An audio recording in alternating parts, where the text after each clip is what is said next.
பொச்சாவாமை என்னும் தலைப்பின் கீழ் 10 குறளைப் பார்ப்போம். இறந்த வெகுளியின் தீதே சிறந்த உவகை மகிழ்ச்சியிற் சோர்வு. அகமகிழ்ச்சியினால் ஏற்படும் மறதி அடங்காத சினத்தினால் ஏற்படும் விளைவை விட தீமையானது.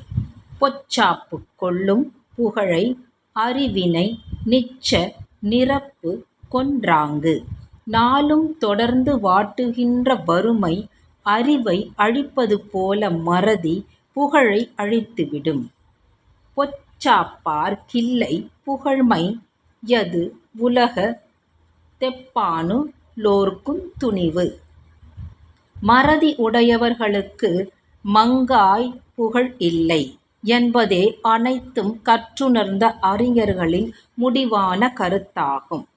அச்சமுடையார் கரனில்லை ஆங்கில்லை பொச்சா புடையார்க்க நன்கு.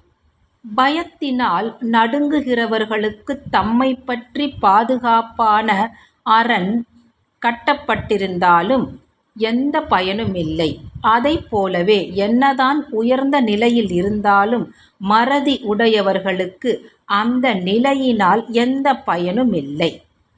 முன்னுறக் காவா திழுக்கியான் தன்பிழை பின்னுறங்கி விடும். முன்கூட்டியே சிந்தித்துத் தன்னைக் காத்துக் கொள்ளத் தவறியவன் துன்பம் வந்த பிறகு தன் பிழையை எண்ணிக் கவலைப்பட நேரிடும். இழுக்காமை யார் மாட்டும் என்றும் வழுக்காமை வாயின் அது ஒப்பத்தில்.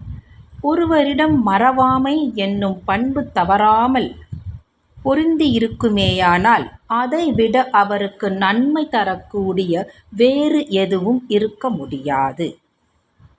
அரியவென்றாகாத இல்லை பொச்சாவா கருவியார் போற்றி செயின்.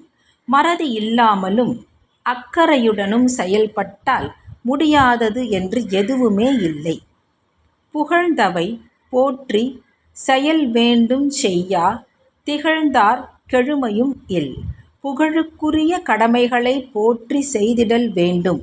அப்படி செய்யாமல் புறக்கணிப்பவர்களுக்கு வாழ்க்கையில் உயர்வே இல்லை.